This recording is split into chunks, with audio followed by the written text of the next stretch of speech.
சாந்தி. 21/5/2026 காலை முரளி. பாப் தாதா, மதுபன். பாபா சொல்றாங்க, இனிமையான குழந்தைகளே, ஸ்ரீமத் படி நடந்து அனைவருக்கும் சுகத்தை கொடுங்கள். அசுர வழிப்படி துக்கத்தை கொடுத்து வந்தீர்கள். இப்பொழுது சுகத்தை கொடுங்கள், சுகத்தை அடையுங்கள். கேள்வி: புத்திசாலி குழந்தைகள் எந்த ரகசியத்தை புரிந்து கொண்ட காரணத்தால் உயர்ந்த பதவி அடைய முயற்சி செய்கின்றார்கள்? பதில்: இது துக்கம் மற்றும் சுகத்திற்கான, வெற்றி தோல்விக்கான விளையாட்டு என்பதை அவர்கள் புரிந்திருப்பார்கள். இப்பொழுது அரைக்கல்பம் சுகத்திற்கான விளையாட்டு நடைபெற உள்ளது. அங்கு எந்தவிதமான துக்கமும் இருக்காது. இப்பொழுது புதிய ராஜ்யம் வரவிருக்கின்றது. அதற்காக பாபா தன்னுடைய பரந்தாம வீட்டை விட்டு குழந்தைகளுக்கு கல்வி கற்றுத்தர வந்துள்ளார். இப்பொழுது முயற்சி செய்து உயர்ந்த பதவியை அடைந்தே தீர வேண்டும். பாடல்: இந்த உலகமே மாறினாலும் நான் மாறமாட்டேன். ஓம் சாந்தி. இனிமேலும் இனிமையான குழந்தைகள், இந்த பாடலின் அர்த்தத்தை புரிந்து கொண்டீர்கள். இங்கு எந்த சபதமும் செய்ய வேண்டிய அவசியமில்லை. இங்கு ஆத்மாவிற்குள் ஞானம் இருக்க வேண்டும்.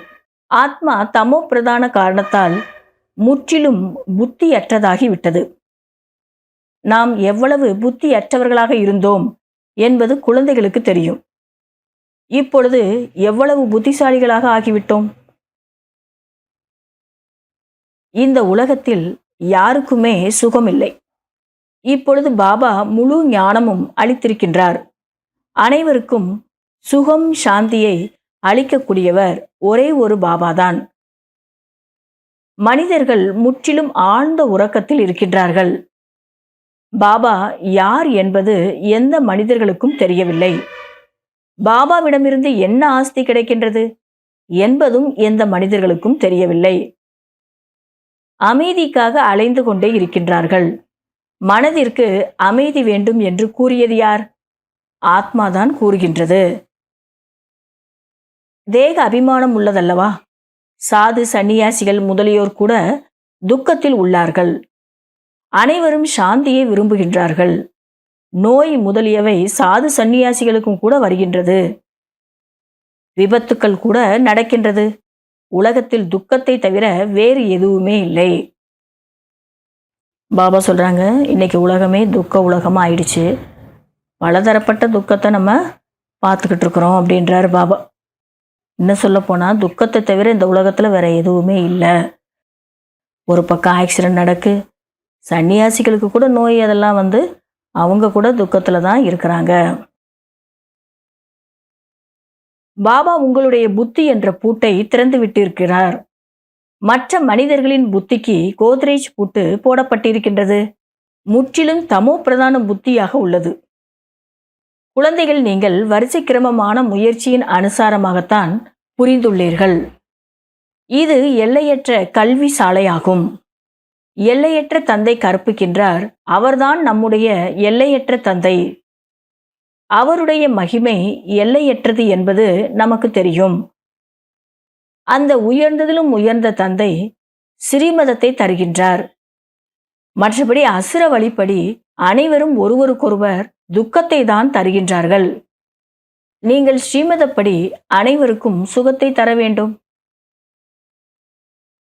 பாபா நமக்கு 3 உலகத்தின் முழு ஞானத்தையும் அளித்துக் கொண்டிருக்கின்றார். இது முள் நிறைந்த காடாகும்.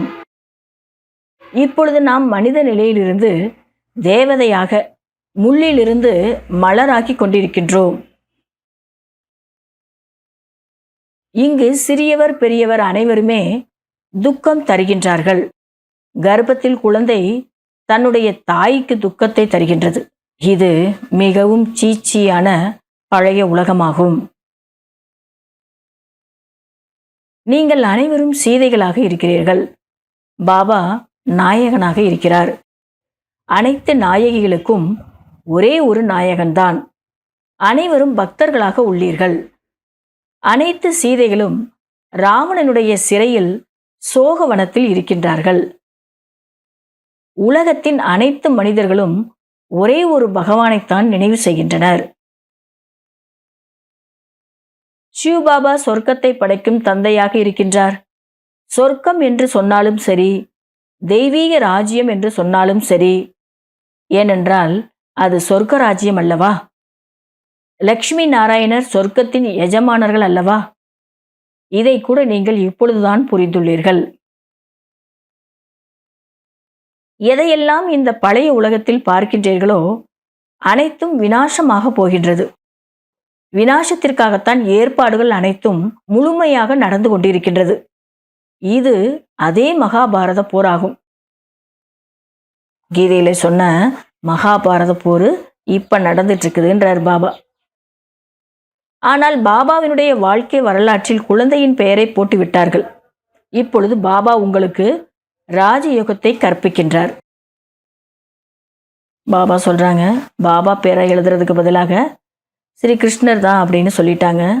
அப்போ குழந்தை பேர் எழுதிட்டாங்க. தந்தை பேர் எழுதுறதுக்கு பதிலாக குழந்தை பேர் எழுதிட்டாங்க. இது மிகப்பெரிய தவறு. நமக்கு எந்த மனிதனும் சாது சன்னியாசிகளோ கற்பிக்கவில்லை என்பது உங்களுடைய புத்திக்கு தெரியும். சிவபாபா நமக்கு கற்பிக்கின்றார். இவர் தந்தையும் ஆவார், டீச்சரும் ஆவார், சத்குருவாகவும் இருக்கின்றார். அனைத்துமே அவர்தான். இதனை மறக்கக்கூடாது. பாபா எங்களுக்கு கோபம் வருகின்றது, குழந்தைகளை அடிக்க வேண்டியுள்ளது என்று கூறுகின்றார்கள்.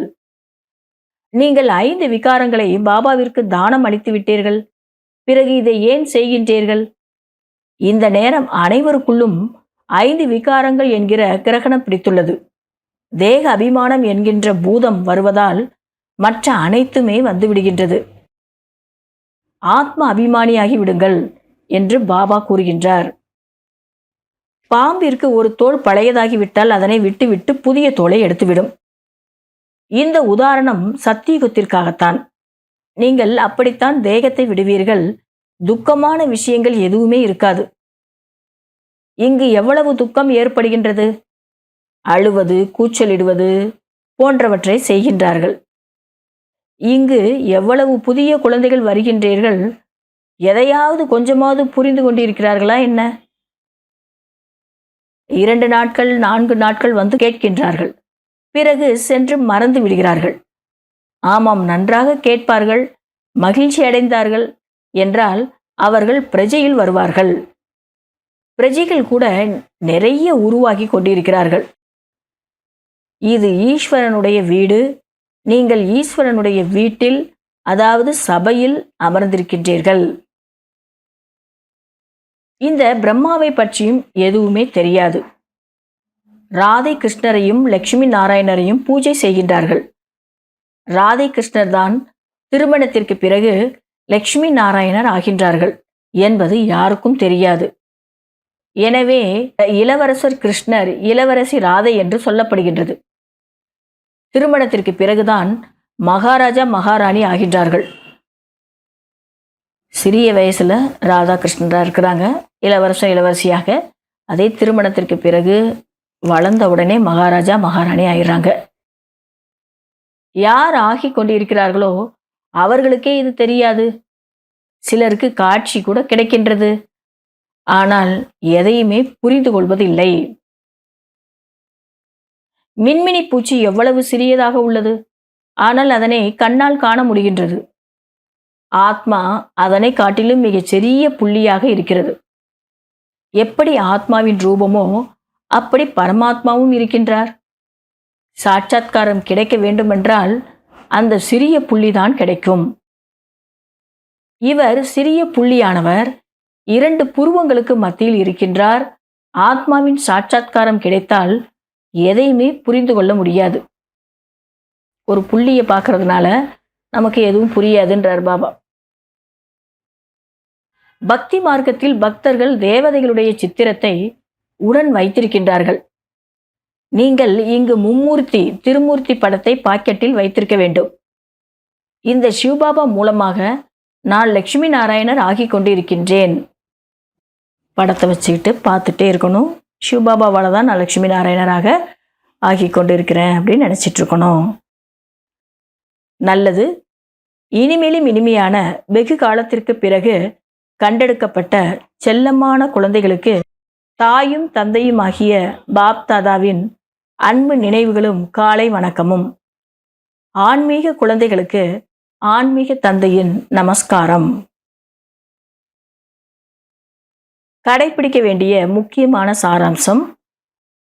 ஃபர்ஸ்ட் பாயிண்ட், சிவபாபாவிடம் விகாரங்களை தானம் செய்த பிறகு ஒருபொழுதும் திரும்ப பெறக்கூடாது. தேக அபிமானம் என்கிற பூதத்திடம் இருந்து தன்னை காப்பாற்றிக் கொள்ள வேண்டும். இந்த பூதத்தினால்தான் அனைத்து பூதமும் வந்துவிடும். எனவே ஆத்ம அபிமானியாக பயிற்சி செய்யவும். இரண்டாவது பாயிண்ட், காட்சி பார்க்கும் ஆசை வேண்டாம். நோக்கத்தை முன்னால் வைத்து முயற்சி செய்யவும். ஸ்ரீமத் படி அனைவருக்கும் சுகம் கொடுக்க வேண்டும். வரதானம், செய்விப்பவரின் நினைவின் மூலமாக சேவையில் சதா பணிவுடன் காரியங்களை செய்யக்கூடிய கர்மயோகி ஆகுங்கள். எந்த ஒரு காரியத்தையும் கர்மயோகியின் நிலையில் மாற்றம் செய்யுங்கள். அதாவது காரியங்கள் செய்யும்போது யோகா செய்துகிட்டே கர்மயோகி நிலையிலிருந்து செய்யுங்கன்றார் பாபா. வெறும் காரியம் செய்பவர்களாக இல்லாமல் கர்மயோகியாக இருங்கள். கர்மம் என்றால் நடைமுறை செயல், யோகம் என்றால் பரமார்த்தம், அதாவது இறை நினைவில் இறைவனுடைய பொருட்டாக செய்யும் உயர்ந்த செயல். இவை இரண்டிற்கும் இடையே சமநிலை இருத்தல் வேண்டும். உடல் ரீதியான தேவைகளை கவனிக்கிறேன் என்று ஆத்மாவிற்கான தேவைகளை மறந்து விடாதீர்கள். எந்த ஒரு காரியமாக இருந்தாலும் அது ஈஸ்வரிய சேவைக்கானதாக இருக்கட்டும்.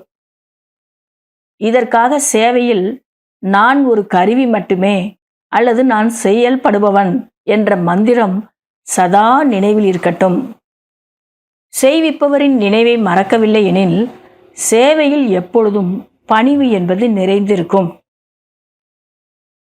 ஸ்லோகன், சேவையிலும் உறவு தொடர்புகளிலும் தடைகள் ஏற்படுவதற்கு காரணம் பழைய குணங்களே, சம்ஸ்காரங்களே. அந்த பழைய சம்ஸ்காரங்களின் மீது வைராக்கியம் வையுங்கள். இன்றைய அவ்வக்த சமிக்கை. அனைத்தையும் விட உயர்ந்த சிம்மாசனம் பாப்தாதாவின் இதய சிம்மாசனதாரியாக ஆவதாகும். ஆனால் இந்த சிம்மாசனத்தில் அமர்வதற்கு முதலில் உங்களுக்கு அசைவற்ற சீரான மனநிலை என்ற ஆசனம் தேவை. அழிவற்ற சிம்மாசனத்தில் அமரும் பயிற்சி இருந்தால்தான் உங்களால் அந்த ஏக்ரஸ் நிலையினுடைய சிம்மாசனத்தில் நிலைத்திருக்க முடியும். ஒரு தபஸ்வி எப்படி எப்போதும் தனது ஆசனத்தில் அமர்ந்திருக்கின்றாரோ அதேபோல் நீங்கள் உங்கள் ஏக்கரஸ் ஆத்மநிலை என்ற ஆசனத்தில் வீற்றிருங்கள். இந்த ஆசனத்தை விடாமல் இருந்தால்தான் உங்களுக்கு அந்த உயர்ந்த சிம்மாசனம் கிடைக்கும். நல்லது. ஓம் சாந்தி.